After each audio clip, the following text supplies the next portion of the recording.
Older, Further Stranger, Episode 11, Salt of the Earth. 1. On the Kenyan flank of Mount Elgon, an extinct volcano straddling the Ugandan border, a cave runs 200 meters into the rock, and at night elephants walk into it. They go in single file, in the dark, along a path their families have used for generations. They knock their heads on the low ceilings. In the back chambers, they work with their tusks, levering slabs off the wall, crushing the rock and swallowing it, 20 kilos an animal in a night. When they leave, buffalo and bushbuck and hyena come in to eat what has been knocked down. The first Europeans to examine the walls found long parallel grooves scored across the rock face and concluded they were pick marks and that ancient Egyptians had been in here after gold or diamonds. It was not a foolish reading. Tool marks mean tools and tools mean people, and the alternative was not available to anyone who had not thought of it. The marks were tusks. A study published in 1987 established that the elephants have not merely visited the cave, but dug it over roughly the last 10,000 years, which makes them the largest living bioeroders of rock on Earth. There is a crevasse in the floor with the bones of young elephants at the bottom, animals that came in for the mineral and did not come out. What brings them is rain. Mount Elgon takes 3 times London's rainfall, and water moving down through soil carries sodium below the root zone and away. The vegetation on the slopes is poor in it, and an elephant processing 200 kilos of plant matter a day will still come up short because the deficit is in the ground. The plants grew in rather than in the quantity eaten. Elsewhere, the same shortage produces different answers. Mountain goats cross rock faces to reach a mineral seep. Moose feed on pondweed, which carries sodium that browse does not. Macaws gather by the hundred at Amazonian clay banks. What is inherited is the drive.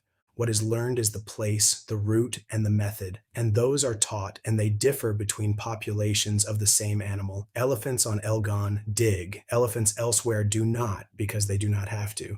The cave is called Kitum, glossed as place of ceremonies, and there is some evidence that people used it too, for shelter and for gatherings. Membrane, the way a circuit uses a voltage. Every nerve impulse is a wave of sodium crossing that membrane. Every muscle contraction, including every beat of the heart, discharges the gradient and depends on it being there. Blood volume, and so blood pressure, is set by how much sodium the kidney holds back instead of passing into urine. Keeping the gradient up is among the largest standing energy costs in an animal. A substantial share of the calories burned at complete rest goes to pumps in cell walls doing nothing else.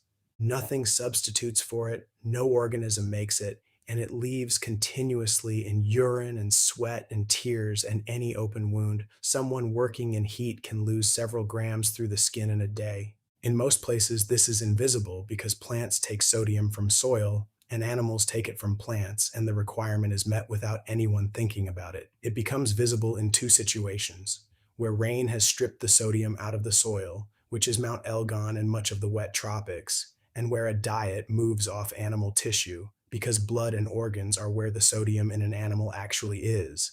When it does become visible, the response is specific. Sodium is close to unique among nutrients in having its own detection machinery and its own appetite. A few hundred cells in the brainstem of a mouse, on the order of 1,000 in a human, register the hormonal signal of shortage and turn it into salt-directed behavior. They were identified in the human brainstem in 2024, in the same position and among the same neighbors as in rats and pigs. A depleted animal will drink brine at concentrations it rejects when replete.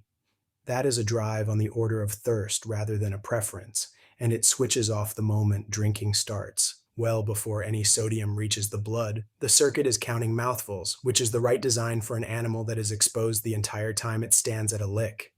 Other deficiencies do not work like this. Iron deficiency produces pica in about half of anemic patients, most characteristically a craving for ice.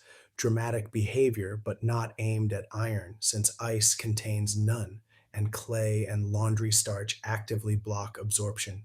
Scurvy produces lethargy and irritability with no craving attached.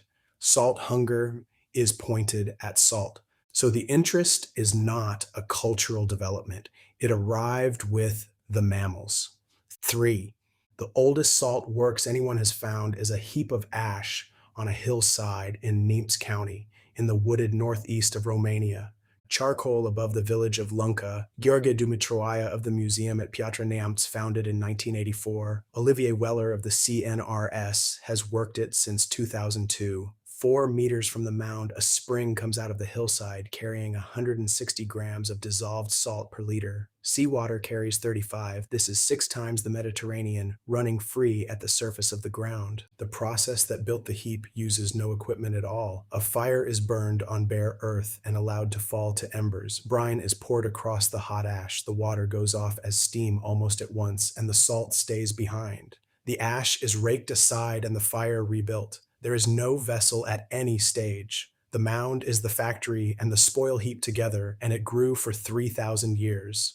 The first trench went down 3.5 meters and stopped at the water table. In 2004, the excavation was widened, reached the bottom, and found a shaft lined with timber, sunk 5.25 meters through wet, unstable ground to reach salt water. In the deepest layers lay pottery of the Starcevo Krish culture, the first farmers of southeastern Europe. The date is 6050 BC. There is no writing anywhere on Earth, and there will be none for 3,000 years. No city, no bronze, no wheel, no plow, no draft animal, no sail. Nobody needed the shaft. A stronger brine than anything it would reach was running at the surface 4 meters away. Sinking it meant felling timber, shaping it, driving it through saturated ground, and keeping the opening from collapsing. It was dug for more brine, or better brine, or brine available when the spring froze or fouled. And whichever it was, it is capital investment at the very base of the record, by people with no metal, for a commodity that dissolves in the rain. 4. Seawater carries about 35 grams of salt per liter. A liter boiled dry yields roughly 2 teaspoons. Doing that at scale consumes wood at a rate that strips a coastline, which is why direct seawater boiling is rare in the record, and why nearly every method ever devised is at bottom a way of raising the concentration before any fuel is spent. Where the climate allows, the sun does the work. Seawater is admitted to shallow ponds and moved through a series of them as it thickens until salt crystallizes and can be raked up. The Mediterranean, Gujarat, the Adriatic, the Bay of Borneo. It costs nothing in fuel and leaves nothing behind. Where the climate does not allow it, the trick is to start with something stronger than the sea. Inland brine springs occur where groundwater has run through a buried salt deposit. Distribution of prehistoric salt production across Europe is largely the distribution of those springs. The brine is then reduced in coarse-fired vessels held above a fire on clay pillars until the salt sets solid and the vessel is smashed to free the cake whole. That is briquetage, and the pot is a mold. Or the pot is dispensed with entirely and the brine goes onto hot ash, as at Lunca. Pliny records the ash method from Gaul and Germany in the 1st century AD, with oak reckoned the best wood because oak ash has salt-like properties of its own, and hazel preferred in some districts. 6,000 years after Lunca, unconnected to it, and by then a subject for connoisseurs. Along cold, wet coasts, the concentrating is done by seaweed. Fronds are spread and dried until salt crystallizes on their surfaces. The crystals are rinsed off into seawater to make a brine far stronger than the sea, and only that goes in the pot. The late Jomon of Japan were doing this by around 1500 BC. A cruder version burns the dried weed and leaches the ash, and the same principle turns up in Ireland, in the northern Netherlands, where eelgrass was burned in pits once the peat ran out, and in the Scottish Western Isles, where burnt seaware ash was still curing meat and fish at the end of the 17th century. Where saline earth accumulates, the earth is the ore. It is dug, flushed with water to dissolve the salt out, and the brine boiled. At Cabiro on Lake Albert, the spent earth was spread back onto garden plots so the ground would resaturate and could be worked again the following season, which is a salt field farmed rather than mined. Funnel-shaped suspended filters for the leaching step appear across Sudan, Malawi, Tanzania, and South Africa, arrived at independently. And then the method almost nobody now knows about. Certain plants concentrate minerals in their tissue, burn them, pour water through the ash, boil down the filtrate, and a salt is left. The plant does the gathering, and the fire only releases it. No spring, no seam, and no coast is needed, which is why plant salt appears in continental interiors where none of the standard sources exist, across the Congo Basin, among the Witoto of Amazonia, among the Baruya of Highland New Guinea, who burned a cultivated cane for it. Communities in something like 16 countries have produced it. There is a complication in the plant salts. A study of 4 vegetable salts from Chad, maize stem, sorghum stem, papaya trunk, and the marsh plant Hygrophila auriculata, found all 4 rich in potassium and poor in sodium. Overwhelmingly so. Plant ash salt is largely potassium chloride and carbonate. It tastes correct because it strikes the same receptors. It is a diuretic, and it makes a sodium deficit worse rather than better. The people making it were not fooled, and the evidence is economic rather than chemical. Across the Sahel, communities producing perfectly good ash salt at home paid hard prices for mineral salt. Where a salt bed lies at the surface, all of this disappears. The slab is cut and tied to a camel, 2 to an animal, up to 90 kilograms in the caravans out of Bilma and Taodeni. Where the bed lies deep, it is mined. And in Sichuan, the brine was drilled for wells from around 220 BC, percussion drilling with a weighted bit on a bamboo cable by 1035, and in 1835 the Shenhai well past 1,000 meters, the deepest borehole on Earth at that date, sunk for salt water using bamboo. The drillers struck natural gas and burned the gas to boil the brine, so the works fueled itself out of its own hole. Every one of these solves the same equation in which the terms are the strength of the source, the price of fuel, and the reliability of the sun. The distribution of techniques is a map of climates rather than of cultures. The Jomon and the Iron Age salt makers of Lorraine had no contact and no common ancestry, and arrived at closely comparable apparatus because they had the same weather. Populations 100 miles apart across a mountain range speaking related languages and burying their dead identically made salt by methods with nothing in common. 5. The account that grew up around the Lunka date is in nearly every popular treatment of the subject. Hunters ate meat, and meat contained sodium, so hunters had no salt problem and no salt technology. Farming arrived, people ate grain, grain contains almost none, and to close the gap, they invented the salt industry, Starchevo Krish pottery in the bottom of the mound, the first farmers, right on cue. The premise does not survive contact with the numbers. An adult needs roughly 1.5 grams of sodium a day, more in heat, considerably more under hard labor. Muscle meat runs at 60 to 70 milligrams per 100 grams. Covering the requirement from lean flesh alone means eating more than 2 kilos a day, indefinitely, which no population has done.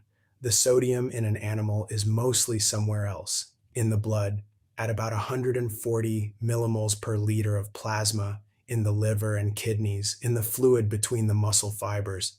A carcass is rich and a steak is poor. So whether a hunting population has enough turns on what becomes of everything that is not muscle, whether the animal is bled out on the ground or the blood is caught and drunk, whether the organs are eaten or discarded, whether the cooking liquid goes down someone's throat or into the dirt.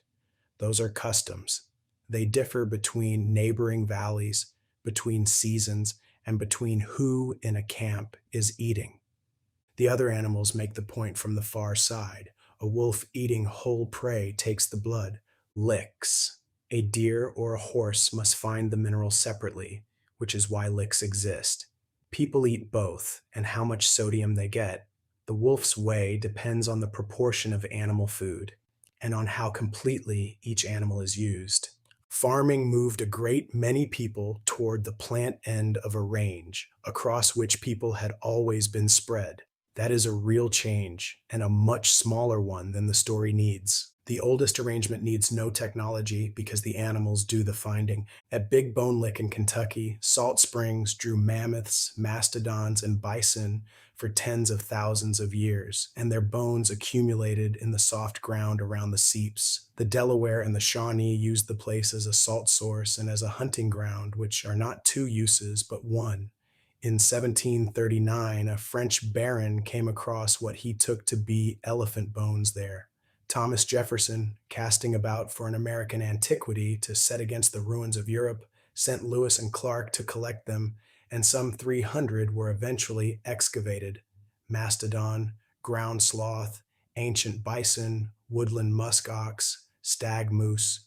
The site became known as the birthplace of American paleontology. For 2 centuries, the assumption was that the animals had simply mired themselves in the boggy ground and died.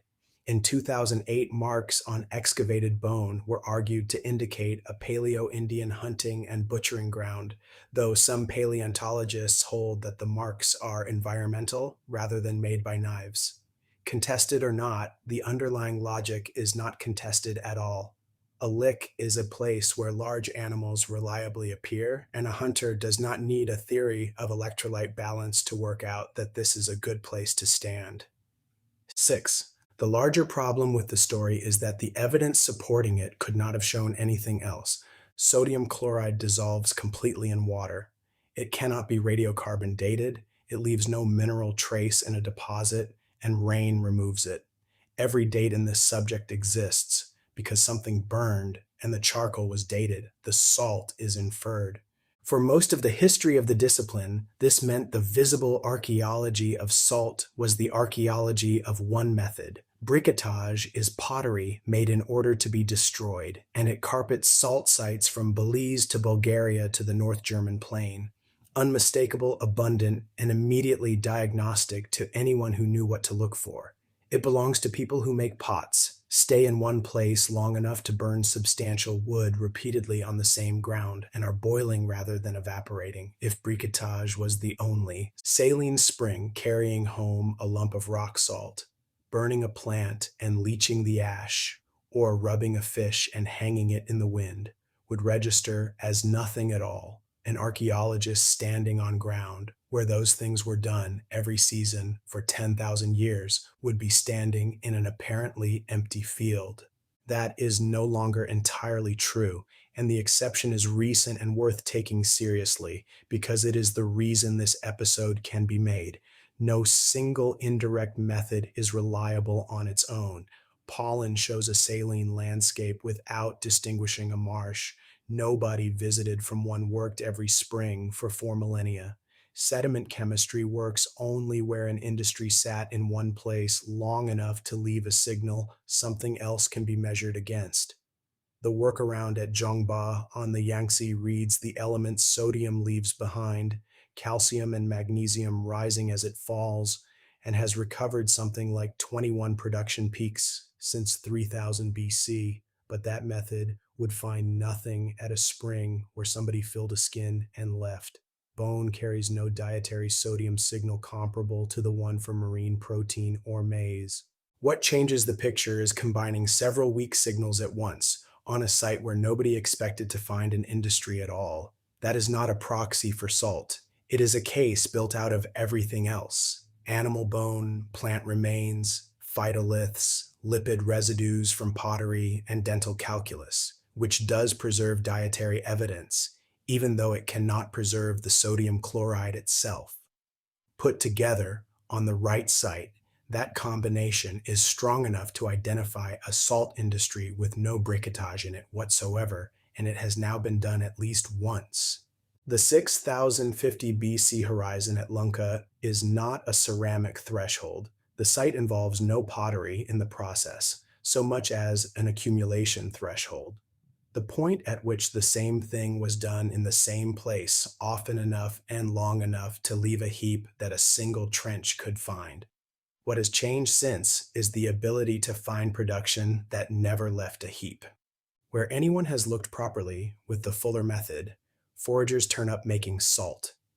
At Khor Shambat and Al-Khideh on the White Nile in central Sudan, Middle Mesolithic structures of the 7th millennium BC produced what their excavators, publishing in 2018, describe as the earliest robust evidence for fish salting anywhere in the world. No salt survives, so the case was assembled sideways from animal bone, plant remains, phytoliths, calculus scraped off the teeth of the dead, and lipid residues from about 100 sherds. Residue analysis shows the pots were used mainly for plant foods, wild grasses and sedges and leafy things, while the fish that filled the deposits were not being cooked in them at all. The fish were going somewhere else and being handled some other way. Surplus permitted exchange when the river fell. Preservation, sedentism, and trade arriving together 1,000 years before the first ash was tipped onto the mound at Lunca, with the salt upstream of the settling rather than downstream of it. 5,000 years later, and on the other side of the world, pottery made for salt and nothing else appears in the late Jomon of Japan around 1500 BC in two production regions, Matsushima Bay and the Kanto. At the Hodo site, 70% of the recovered pottery is saltware. These were marine, sedentary, ceramic, socially elaborate foragers running the seaweed concentration method, which is a fuel economy technique European salt makers took thousands of years to reach independently. The Japanese sequence also contains the most direct test available anywhere. Jomon's salt production carried on in northern Japan into the middle Yayoi. That is, it continued in the region that had not taken up agriculture, while rice farming spread through the west, with no evident transfer of technique between the two and no trace of salt moving between them. Kawashima's conclusion is that on the Japanese evidence, the assumption that salt demand rises with farming is controversial. The industry stayed with the foragers. Two forager societies examined closely enough to test the question, and two salt industries. One of them the earliest fish salting known. Below the Holocene, there is no direct evidence of salt procurement anywhere, and the silence cannot be read either way, since whatever would hide forager salt making hides its absence equally well. 7. By 5500 BC, there is a factory in the modern sense, and it is walled. Provadia Solnitsata in Bulgaria, excavated by Vasil Nikolov since 2005, begins at 25 kilograms of salt per firing and reaches 4 to 5,000 kilograms per firing by 4,700 to 4,500 BC. Around the operation stands a stone wall 4 meters high and 3 thick, enclosing 13 hectares and perhaps 350 people. Fortification on that scale, at that date, is not ordinary. 40 kilometers away is the Varna Cemetery, around 4,300 BC, holding roughly 3,000 worked gold objects, the earliest large concentration of gold anywhere in the world, in graves that are the earliest unambiguous evidence of steep social hierarchy in Europe. Nikolov reads Varna as salt money. The correlation in time and space is strong. The provenance link has never been demonstrated. Both of those are true and neither cancels the other. From there, the sequence spreads, and every stop on it is a variation on the fuel problem. And sun would do the first half of the evaporation before anything was burned. A site found not by excavation, but by coring lake sediments and noticing charcoal, an industry detected as pollution. At Street House in Loftus, Yorkshire, Steve Sherlock's excavation put British production at 3,800 BC and moved the national starting date back 2,000 years in a single season.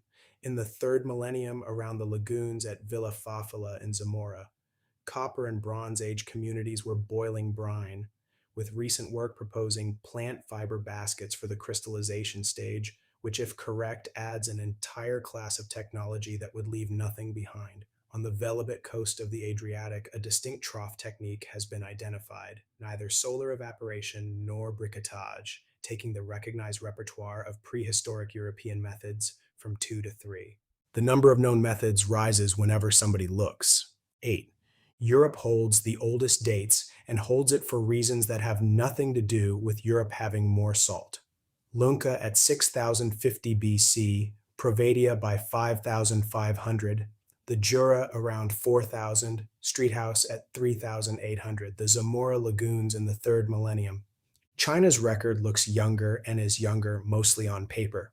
Observable salt production in the Ganjing Valley of the Three Gorges may begin at Zhongba around 2500 BC, with pointed bottom vats dominating by roughly 2000 to 1750 BC and continuing for over 2 millennia, while the unequivocal chemistry, X ray fluorescence, X ray diffraction, and electron microscopy on the ceramics and the soils demonstrates salt as the primary product in the first millennium BC. This is also a moving target. In June 2026, the National Cultural Heritage Administration announced 4 new sites, among them coastal sea salt works in Zhejiang, Jiangsu, and Shandong that push Chinese sea salt back to around 4,800 years ago, and a 10-meter deep well salt sequence at Zhongbao in Chongqing with a Warring States dragon kiln. Lake Yuncheng in Shaanxi is repeatedly given as the site of the earliest saltern in the world, a saltern being simply a place where salt is made, whether a set of evaporation ponds or a shed with a fire in it, at 6000 BC. That figure circulates very widely and is not tied to a published excavation the way Lunka is. It may well be right. It is currently a claim rather than a finding. Japan, pottery made specifically for salt from around 1500 BC on the Pacific coast, with no agriculture. Mesoamerica runs later because pottery runs later. Saline springs in the ordinary, and salt making was probably among the most widespread regional specializations of the period. The Yucatan solar works run from the late formative, roughly 300 BC to AD 300. The Maya household operations at Paynes Creek are classic period AD 250 to 900. Africa is later still in the excavated record, which is a statement about fieldwork rather than about Africa. Kibiro and Uvinza are Iron Age and medieval. The vegetable salt traditions of the Congo Basin and the Sahel are ethnographically enormous and archaeologically almost nil. South Asia is the real whole. There is no comparable body of excavated prehistoric salt production evidence from the subcontinent, which is not because the Indus and its successors had no salt. Then the comparison that puts all of it in proportion. Writing appears in Mesopotamia and Egypt around 3200 BC. Salt in cuneiform, MUN in Sumerian, Tabtu in Akkadian, belongs to the administrative record of the third millennium, and natron is being used for Egyptian mummification in glass by about 2500 BC. All of it real, detailed, and bureaucratic, and all of it roughly 3,000 years younger than the ash heap at Lunka. Every date in that list is provisional, and there is direct evidence for saying so rather than a suspicion. Streethouse moved the British date back 2,000 years in one season. A radiocarbon date on a building post at Yi Na pushed back the earliest salt making at Paynes Creek and turned up a different technology from its neighbors. The Chinese sea salt date moved this summer. The European repertoire went from 2 methods to 3 with the Velebit trough, and the earliest fish salting known anywhere turned up in Sudan the first time anyone put the full analytical battery to a forager site. None of those was new salt appearing, all of them were new looking, which is also why the list leans on Europe. Europe is where fire was necessary. Cool, wet, cloudy, wooded country where the sun will not dry a pan, so every batch leaves ash and broken pottery, and where 2 centuries of well-funded excavation have concentrated. Those 2 facts compound.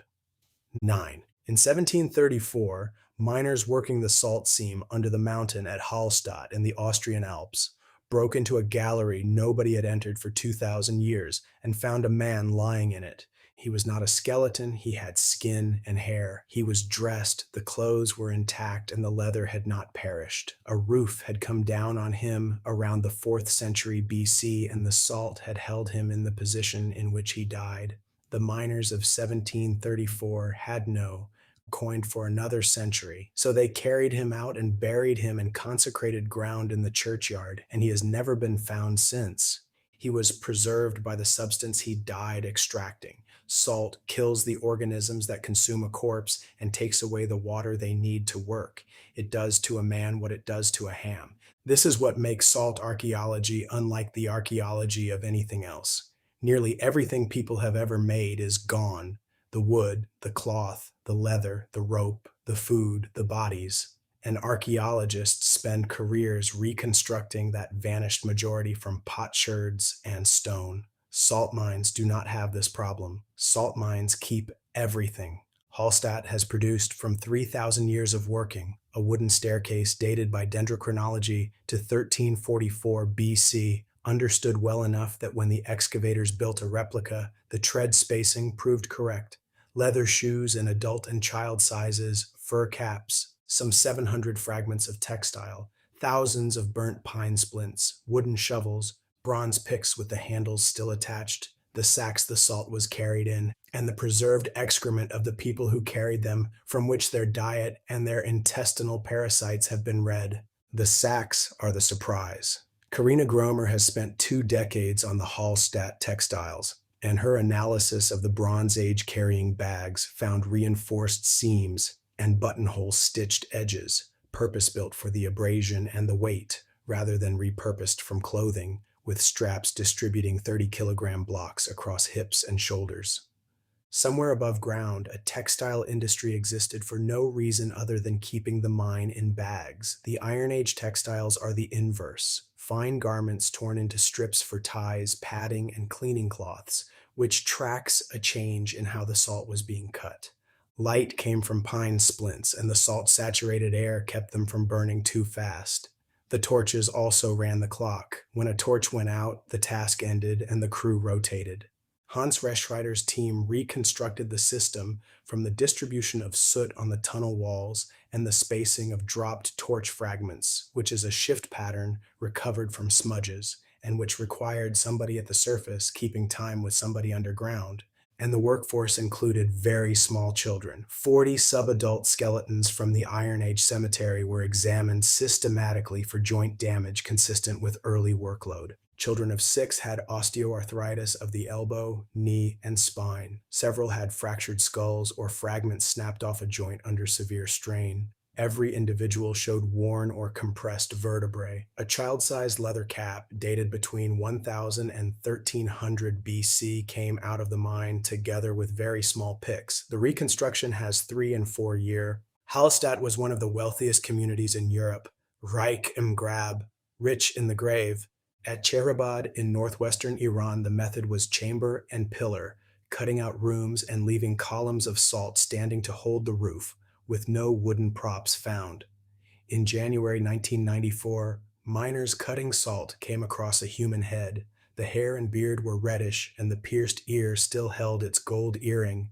Nearby lay a leather boot with part of the leg and foot still inside, 3 iron knives, a woolen half trouser, a silver needle, a sling, a grindstone, and a walnut. 5 more bodies have come out since, with hair, flesh, bone, and in some cases stomachs and colons intact. Mining began in the 5th century BC, and around 400 BC, a series of roof falls killed a number of men who stayed where they lay for 2,500 years inside the material they had come to extract. One carried tapeworm eggs, which means undercooked meat, and which is the earliest evidence of intestinal parasites from Iran. The head of the first man is in the National Museum in Tehran. Cracks have appeared in the display case with changes in temperature and pressure. 10. Fuel is the constraint that shapes everything above ground. Along the Elbe floodplain in Saxony-Anhalt, archaeologists keep finding briquetage in a landscape that contains no salt whatsoever. At Prattau, opposite Wittenberg, an early Iron Age pit produced 11 complete cylindrical columns together with fragments of the crucibles they supported, a combination which Frank Bezener and Torsten Schunke of the State Heritage Office note is nearly unique for the region. More has come from Koswig and Zerbst. The explanation on offer is that they were moving the brine rather than the salt, that centuries of intensive boiling around Halle had eaten the local woodland while the floodplain still had trees, so the water went downstream by raft or boat to be boiled where the fuel was. It inverts the obvious arrangement. Brine is heavy and salt is light. And the sensible thing is to boil at the spring and ship the product. Here, the industry walked away from the spring and went looking for firewood, dragging the water behind it. It remains a proposal rather than a demonstration, but if it holds, the scarce commodity was not the salt. The same appetite shows at the Selle in Lorraine, where a project running from 2001 to 2017 mapped workshops across tens of hectares by geophysical survey before putting a spade in the ground and documented environmental damage on a scale that reads as.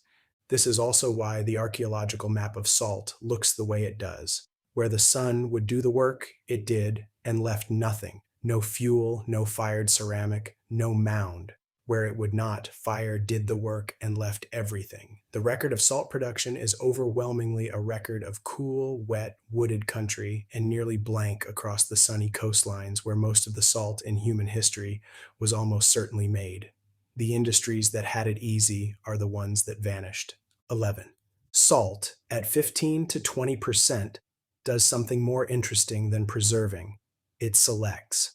High enough to stop putrefaction, low enough that salt-tolerant bacteria survive and the fish's own gut enzymes go to work on the flesh, breaking it down into free amino acids, glutamate above all, Roman garum and Greek garos before it, Vietnamese nuoc mam, Khmer prahok, Thai plara, Korean jotgal, Filipino bagung, Italian colatura di alici, Niçois pissalat, and Worcestershire sauce, which is the same idea in Victorian dress. Sally Granger has drawn a distinction that most accounts collapse.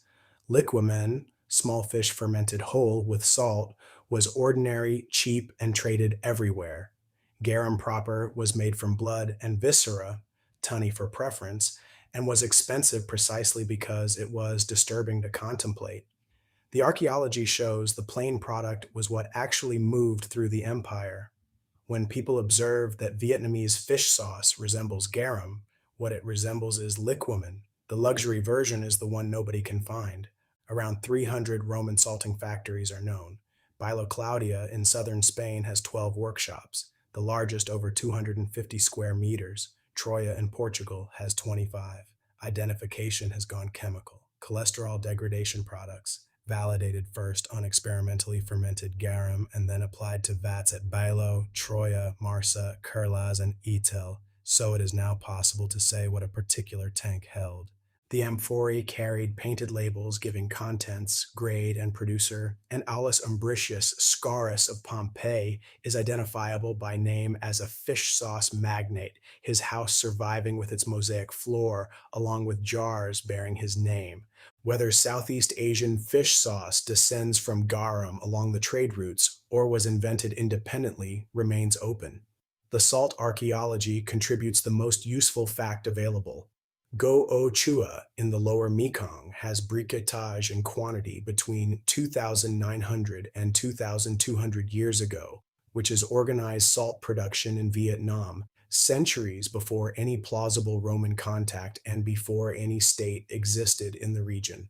On the Korat Plateau in Hayam, Manabu Nida and Michelle Yankowski's Ethnoarchaeology Among Present-Day Producers. Whatever happened to the recipe, the industry that supplies it is local and older, which turns an unanswerable question about who invented fish sauce into an answerable one, about whether an existing salt industry acquired a new product or always had one. The ceramics could settle it. The cholesterol method that identified garum in Iberian vats has never been run on Mekong or Korat sherds. The technique exists. The material is excavated and curated, and the question has not been put. The same fuel logic that governs production governs preservation. Northern Norway air dries cod with no salt at all, cold, dry wind, and stockfish comes out hard as timber and keeps for years. Further south, where the air is warm and damp, drying alone fails, and the fish must be salted to near saturation, which is why bacalao ran on imported solar salt from Setúbal, Cádiz, and the Bay of Bournemouth. Southern sun shipped north to preserve northern fish. 12.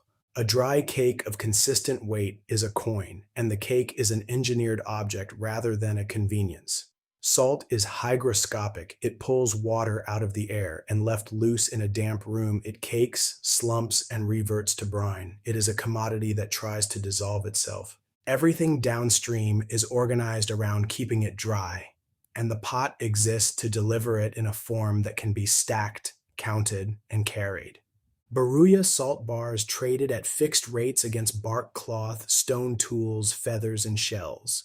Ethiopian amole bars, cut to standard size and hauled out of the Danakil, circulated as currency into the 20th century. Saharan slabs came to a camel. None of those societies needed a mint because the production process delivers the commodity already denominated. Al-Bakri, writing in 1067, records that the king of Ghana levied 1 gold dinar on every donkey load of salt entering his country and 2 dinars on every load leaving it, against 5 mithqals for copper and 10 for other merchandise. Salt taxed at double on the way out inverts ordinary tariff logic, and it was deliberate. The crown wanted the salt to stay.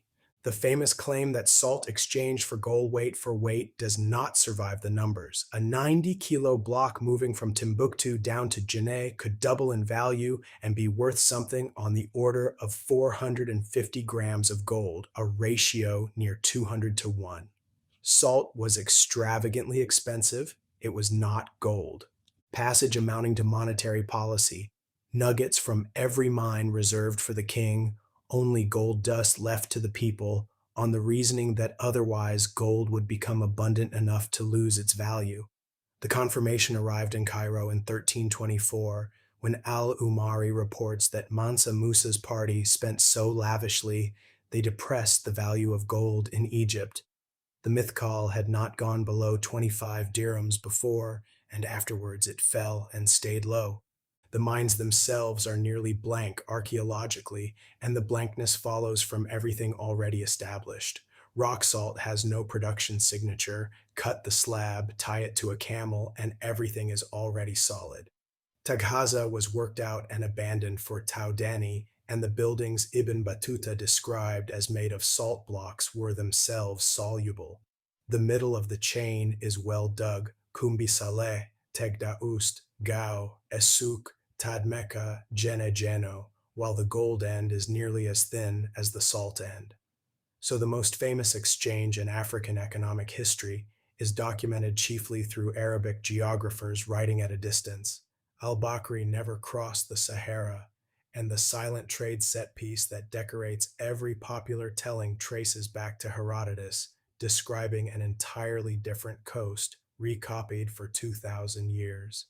Once salt must be kept dry, the warehouse becomes a choke point, and a choke point is a place to stand. Under the French gabelle, salt was funneled through royal warehouses, and households in the heavily taxed provinces were obliged to buy a fixed annual quantity, whether they wanted it or not, which produced smuggling on an industrial scale, a specialized customs force to fight it, and riots that ran to the revolution. China moved paper rather than salt. Merchants purchased certificates entitling them to collect a set quantity from a designated works and sell it in a designated territory. And under the Ming, a merchant could earn certificates by delivering grain to the frontier garrisons, so the salt monopoly became the supply line feeding the army on the northern border. That is not a state taking a cut of a trade. It is a state issuing the right to trade and spending that right on logistics. Behind it stands a much older documentary tradition. Salt was issued in leather bags against ration lists in Mesopotamia in an administrative line running down to Seleucia on the Tigris, where excavation produced more than 30,000 seal impressions from around 6,200 distinct seals, the majority of them stamps of the salt tax department. An entire bureaucracy of salt surviving as clay. The salt is gone, the paperwork is not, and the roads follow the same logic. The Via Salaria ran from Rome to the Adriatic and is called the Salt Road because that is what moved on it. The Alte Salzstrasse ran from the brine springs at Lüneburg to Lübeck, and from Lübeck the salt went to the Scanian herring fishery in the Öresund, where enormous seasonal catches were salted down and distributed across Catholic Europe for fast days. Lüneburg's brine, Scania's herring, the Hanseatic fleet, and observance being kept several hundred miles away. 13. And then there is Payne's Creek, where none of it happened. Heather McKillop and Corey Sills have spent 4 seasons excavating salt works submerged in a mangrove lagoon in southern Belize, where more than 4,000 wooden posts have been mapped. The first classic Maya wooden architecture ever found, preserved because the sea rose over it. What the excavation of Ta'ab Nukna and Ekwenal established is that the salt kitchens, thick with briquetage, stand beside residences holding the ordinary mixed assemblage of a Maya household. The people who made the salt lived there. Brine was boiled in pots over slow fires inside the buildings, and the pots broken open to release the cake, a practice still recorded in highland Guatemala. The finished salt went inland by canoe, traded to communities with none of their own, in a region whose cities had an obvious and enormous appetite for it. There are no overseers, no elite quarter, no evidence that anybody taxed any of it. That is not an absence of evidence for control. It is positive evidence of a different organizational form, a family business at scale, supplying a state that never took it over. And the earliest site in the group, J Yi Na, red against the others, yields a technological sequence: pot suspended over open flame first, then clay ovens that trapped the heat and burned less wood, households improving their fuel economy with nobody standing over them, which answers a question that would otherwise stay open. Provadia had heavy control and a primitive technique. Payne's Creek had real engineering and no control at all. What decides whether a ruler can take a cut is neither the sophistication of the state nor the sophistication of the technology. It is the shape of the source. One spring, one seam, one shaft can be stood on by a single man with a spear. A coastline worked by scattered households cannot be stood on by anyone, unless a state manufactures an artificial choke point downstream, which is precisely what a warehouse is. The Roman evidence puts a direction on the causation. Work published in 2024 on coastal peninsular Italy documents a shift from briquetage to large-scale saltern systems around the beginning of the Roman period, driven by urban growth and demand, with the same growth pushing elites in the larger centers to seek control over production. Demand, then scale, then the efficiency shift, then capture, not technology, then capture. At Kibiro, the same functions arrive under a kingdom without a factory. Salt made by women. Kana's excavation established as the best evidence case anywhere of salt production, underwriting the rise of a state. It is cited a fraction as often as Varna, where the same claim is much weaker. And the Baruya show every function of a salt bureaucracy, with no bureaucracy present. Maurice Godelier studied them between 1967 and 1988. Bars traded at fixed rates along established routes, the salt maker holding one of 3 ranked statuses alongside the shaman and the great warrior, the knowledge inherited and technical and magical in the same breath, and opening a trade partnership with a neighboring group dangerous and formally undertaken. No state, no market in the modern sense, no class system, and a standardized product, a restricted specialism, a ritual license, a broker, and a fixed rate of exchange. Nearly everything a tax office does, minus the office. 14. In southern Iraq, salt arrives uninvited. In 1958, Thorkild Jacobson and Robert Adams published Salt and Silt in Ancient Mesopotamian Agriculture in Science, arguing that irrigation without drainage drew salts up into the root zone of the fields, that yields declined, and that the documented shift from wheat to barley tolerates salt better, tracks the damage. The thesis has been contested ever since, Marvin Powell's critique of 1985 in particular. It remains the only major argument in which salt is the antagonist. Everywhere else in this story, salt is a resource people go to enormous trouble to acquire. In southern Mesopotamia, it comes up through the ground in the irrigation water and takes the fields away. The same civilization kept the most elaborate salt administration in the ancient world, and, in its own kitchens, barely used the stuff. three cuneiform tablets in the Yale Babylonian collection, none later than about 1730 BC, with a Neo-Babylonian fourth, carry roughly 35 recipes. One tablet alone holds 25 stews, 21 of meat and 4 of vegetables, with no quantities given. They sat misfiled as medical texts for decades. Mary Hussey identified them correctly in the 1940s and was not believed. Jean Bottero translated them. Gojko Barjamovich's team at Harvard and Yale eventually cooked them and found a cuisine running on fats and oils, on alliums, on blood used as a thickener, with salt applied sparingly. Blood as a thickener, in a state with a salt surplus and a salt bureaucracy. The sodium was arriving by another route entirely. The story about the tusk marks at Kedum is the shape of the whole subject, and it is worth returning to at the end rather than only at the start. The marks were obvious. Everyone who looked at them saw the same thing, and the thing they saw was wrong, and it stayed wrong for the better part of a century because the correct explanation required someone to imagine an elephant with a reason to dig. Salt has done this to the record again and again, an ash heap that reads as a Neolithic invention and is really a threshold in scale, a hunting story that reads as proof foragers had no need of the mineral, and is really proof they solved the need by other means, a gold for salt exchange that reads as a fair trade between equals and is really evidence of a currency deliberately made scarce. In each case, the obvious reading was available to anyone, and the correct one required somebody to go back and check. The checking is still happening in both directions. Iodine went into American salt in 1924, and goitre began disappearing from populations that had lived with it for millennia, proof that the oldest trade network in the world could still be repurposed for something nobody who dug the first brine spring could have imagined. And the same appetite that walked elephants into a mountain in the dark now meets a food supply engineered to trigger it faster than the body can register, having been fed, which is not a failure of the appetite. It is working exactly as built for a world that stopped matching the one it was built for only very recently.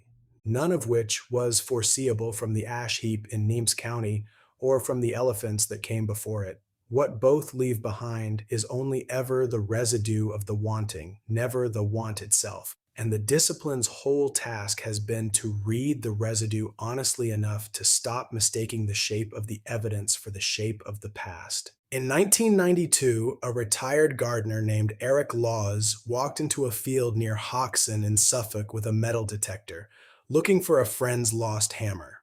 He found the richest Roman hoard ever recovered in Britain, some 15,000 coins, gold jewelry, 100 spoons and ladles, packed into an oak chest and buried sometime after 407, as Roman authority in Britain came apart.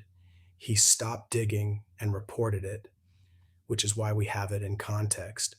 Among the silver were 4 small hollow vessels for spice. The best known is modeled as the upper body of a wealthy woman holding a scroll, 4 inches high, her hair and jewelry picked out in gilding.